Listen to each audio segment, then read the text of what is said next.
The 1970s was a titan of a decade for cinema. It gave us the rise of the blockbuster with Star Wars, a golden age of disaster epics, and horror masterpieces like The Exorcist, The Omen, The Texas Chainsaw Massacre, and Halloween. But it was also the golden era of the animal attack movies. You're gonna need a bigger boat.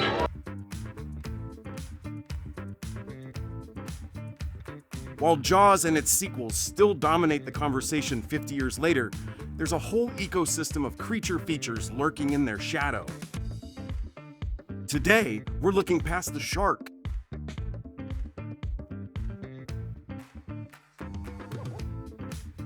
I'm Bionic Zombie II, and this is part one of our deep dive into the best 1970s animal attack movies you might have forgotten or never even knew existed.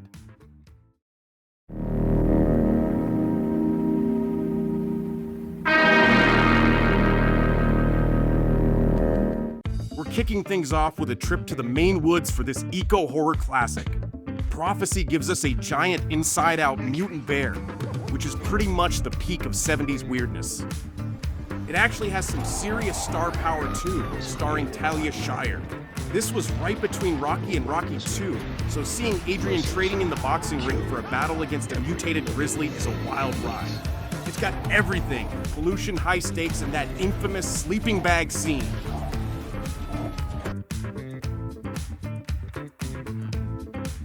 Kingdom of the Spiders, 1977. Moving from one giant monster to thousands of tiny ones. We're heading to Arizona. This is the one where William Shatner has to face off against an army of real-life tarantulas. If you have a fear of spiders, this is a nightmare because those aren't CGI. They're very real. 5,000 were reportedly used for filming. The director John Bud Cardos also directed The Dark in '79 and one of my favorite B movies, Mutant 1984.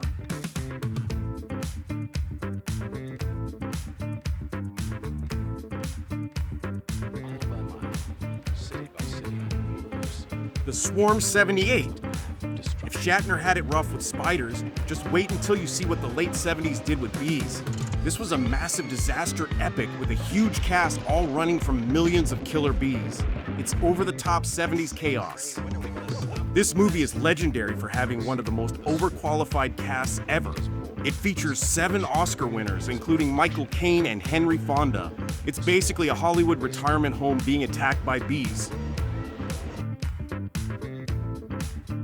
Empire of the Ants, 77. Staying with the angry insect theme, but scaling things up.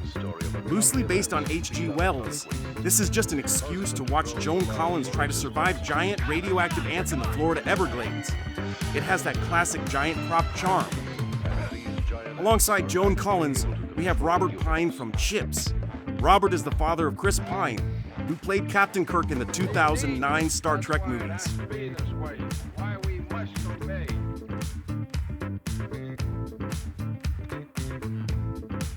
Food of the Gods, 76. If giant ants aren't enough, how about giant rats, wasps, and even chickens? Based on another H.G. Wells idea, it features a mysterious substance bubbling out of the ground that turns everyday animals into oversized monsters. It's messy, gross, and pure madness. Reused props. One of the rat costumes used for this movie was later recycled for the infamous The Star Wars Holiday Special 78.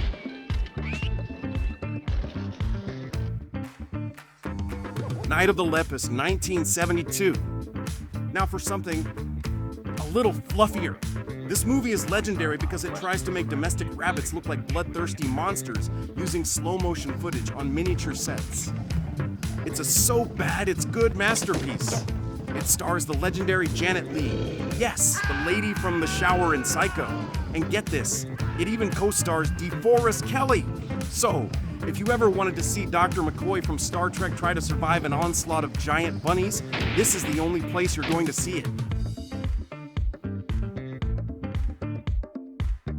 The Pack, 1977. Let's look at something more grounded. This isn't about mutants. It's about abandoned pets on a resort island that have turned into a coordinated hunting party.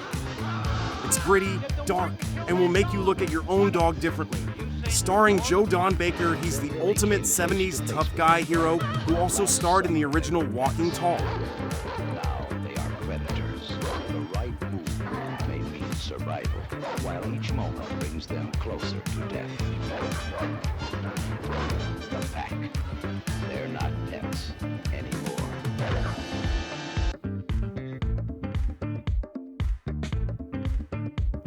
Dogs 1976. If you enjoyed The Pack, you'll love this.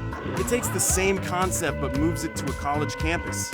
It has that 70s mystery where every local dog suddenly decides they've had enough of humans. Even a golden retriever can be a villain. Dog stars David McCallum, the man from Uncle, and later played Ducky on NCIS for 20 years. Look out for Linda Gray. She became a TV icon as Sue Ellen Ewing on Dallas just 2 years later.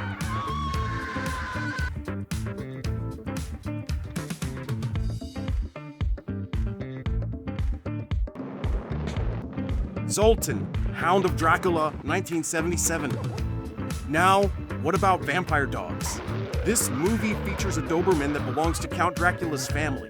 It's got glowing eyes and a vampire master. Stars Reggie Nalder as the creepy servant, the same guy who played the iconic Mr. Barlow in Salem's Lot.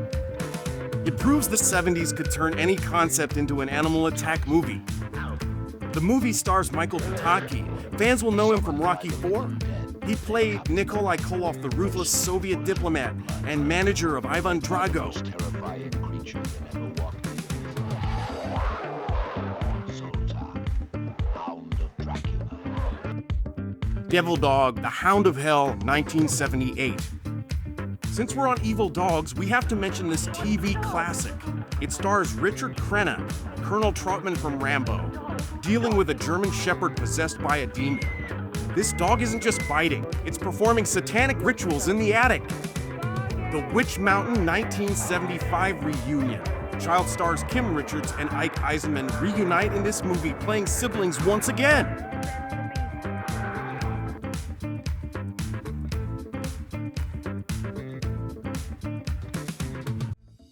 Phase 4, 1974. To wrap up video 1, we have something artistic.